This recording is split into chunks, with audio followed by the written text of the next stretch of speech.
मित्रों नमस्कार, सुप्रभातम। आज मैं आपको बताने जा रहा हूँ कि लोगों को शून्यपन हो जाता है हाथों में, या फिर शून्य के साथ दर्द भी होता है। तो इसका बड़ा कारण है कि ब्लड प्रॉपर तरीके से सर्कुलेट नहीं हो पाता है। जब नस नाड़ियों में कहीं अवरोध उत्पन्न हो जाता है, वो उसका कारण हो सकता है कोलेस्ट्रॉल बढ़ा हो या मोटापा बढ़ा हो। तो इन कारणों से, या ब्लड में थक्के जम गए हों, ब्लड गाढ़ा हो गया हो, तो ये समस्या आ जाती है कि बैठे बैठे हाथ का शून्य हो जाना और उसमें दर्द होना। तो इसके लिए आज मैं आपको कुछ एक्सरसाइज और कुछ घरेलू उपाय बताने वाला हूँ। तो इसमें करना क्या आपको, एक तो सबसे पहले जो एक्सरसाइज बता रहा हूँ वो सरल है और साथ में प्राणायाम भी उसमें हो जाता है। तो ये एक्सरसाइज आपको करना है। आपको श्वास भरते हुए हाथों को ऊपर ले जाना है इस प्रकार से, और छोड़ते हुए पूरा पीछे, जितना मैक्सिमम पीछे ले जा सकते हैं आपको पीछे ले जाना है। आप पोजीशन देख लीजिए, इस प्रकार से आपको श्वास छोड़ते हुए पीछे हाथों को ले जाना है। ये आपकी मुट्ठियाँ यहाँ आपके कमर के बगल तक आ जाए, ठीक है।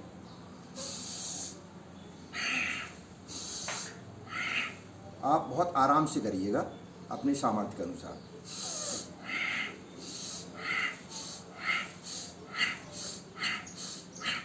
ये जो मैं प्राणायाम कर रहा हूँ ये भस्त्रिका है, इसमें लंबा गहरा सांस लेना होता है।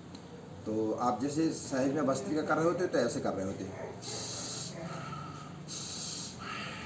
इसमें भस्त्रिका भी हो जा रहा है और एक्सरसाइज भी हो जा रही है।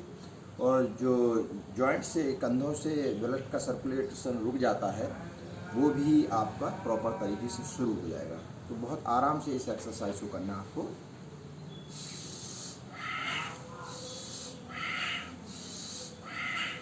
जैसे आप कुछ हासिल कर लेते हैं, विजय हो जाते हैं, तो इस प्रकार से नहीं करते, इस प्रकार से। तो आपको ऐसे अचीव कुछ करने के बाद आप जिस प्रकार से करते हैं उस प्रकार का आपको प्रदर्शन करना है।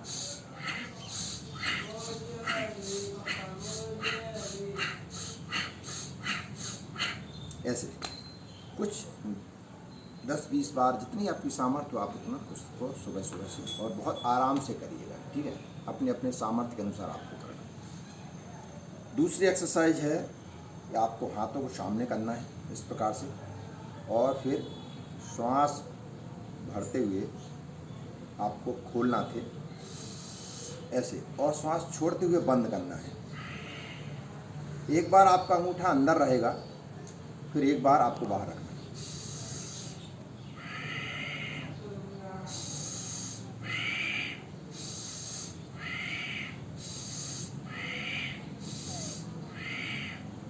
ये देखिए, बाहर और फिर अंदर, बाहर अंदर। तीसरी एक्सरसाइज है, हाथ को इस प्रकार से अपने कंधों पर लगाना है और पूरा खोलना है। श्वास के साथ करेंगे तो ज़्यादा अच्छा होगा। लंबा गहरा श्वास भरिए और छोड़िए, और इसी प्रकार से साइड में भी कर सकते हैं आप।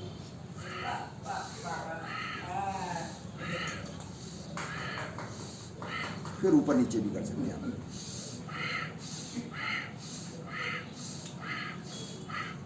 फिर बहुत महत्वपूर्ण एक्सरसाइज है, ऐसे अपनी सारी उंगलियों को जोड़कर इस प्रकार से अपने कंधे पर रखना है, और श्वास को छोड़ते हुए अपनी कोहनियों को जोड़ना है। देखिए, जब आपके फेफड़े सिकुड़ेंगे तो आपकी श्वास बाहर हो जाना चाहिए। तो इसमें देखिए, सिकुड़ेंगे, फिर खुलेंगे, तो फिर भर लेंगे आप।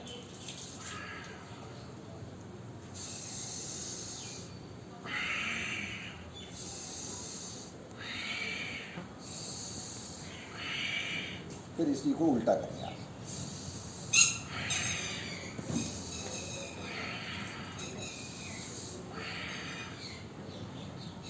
तो ये बहुत महत्वपूर्ण एक्सरसाइज थी।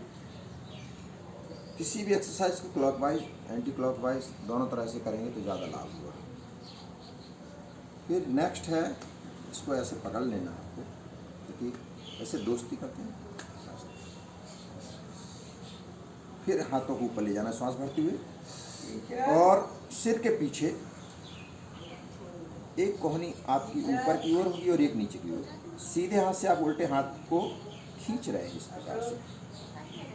जितना आपसे सामर्थ्य आपकी हो उतना ही करिएगा, धीरे धीरे आपसे भी करें। तो कोशिश करें नज़र सामने हो, गर्दन सीधी हो, सिर के पीछे, सिर के पीछे।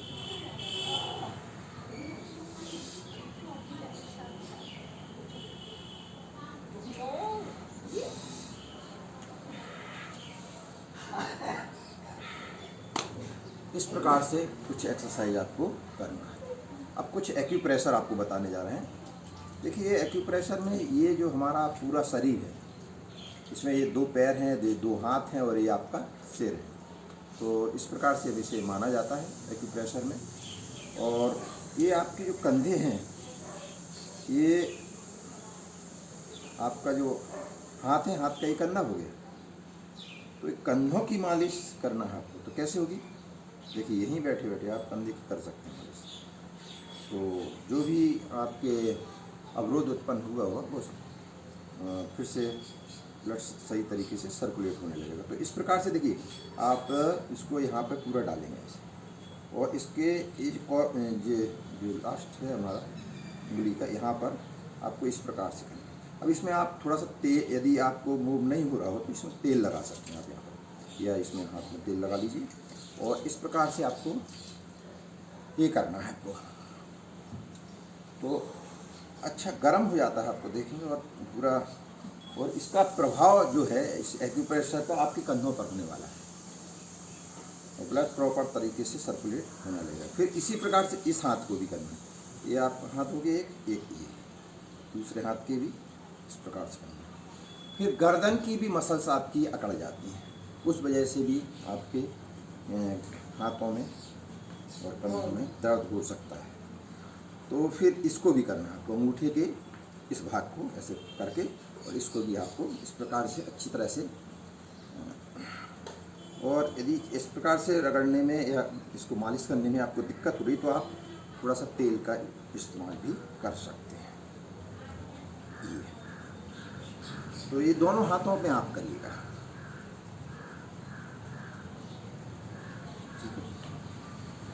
थोड़ी सी ही देर में आपको इसका लाभ समझ में आने लगेगा। ये हो गया। तो ये तो थी कुछ एक्सरसाइज आपको बताएं। अब आपको ये घरेलू ही उपाय बता दे रहे हैं। छोटा सा उपाय है चूना। चूना बहुत महत्वपूर्ण है शरीर के लिए। आपको करना क्या है, चूने का एक गेहूं के दाने के बराबर आपको लेना है, और उसको अच्छी तरह से पानी में घोल के फिर उसमें पानी मिला दीजिए आधा कप करीब, और उसको पी लीजिए।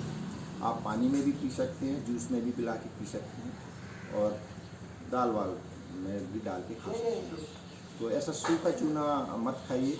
जिनको आदत होती है वो लोग खा लेते हैं, उनका मुँह नहीं पड़ता, परंतु आप चूँकि आदी नहीं उस चीज़ के, तो इसलिए आप क्या करिए, उस चूने को पहले अच्छी तरह से थोड़े से पानी में घोल दीजिए अपने या कटोरी में, और जब वो घुल जाए तो उसमें पानी मिक्स कर लीजिए और फिर पी जाइए। तो इससे भी आपकी जो नस नाड़ियाँ हमें अवरोध उत्पन्न हो रहा है वो खुल जाएगा, और शरीर के लिए बहुत लाभकारी है। परंतु उसकी मात्रा मैंने जो बताई गेहूं के दाने के बराबर, इससे ज़्यादा आपको नहीं खाना है। दूसरी चीज़, अश्वशिला कैप्सूल ले लीजिए आप, उसमें अश्वगंधा और शिलाजीत रहता है। तो अश्वशिला कैप्सूल मंगा लीजिए, पतंजलि के उत्पाद है, और इसको आप लेंगे तो निश्चित रूप से आपकी नस नाड़ियों को बल भी मिलेगा, और जो बार बार शून्य होते हैं आप, वो ठीक हो जाएंगे आपके। तो धन्यवाद मित्रों, आज के लिए इतना ही, और फिर मिलेंगे। ओम सुप्रभात।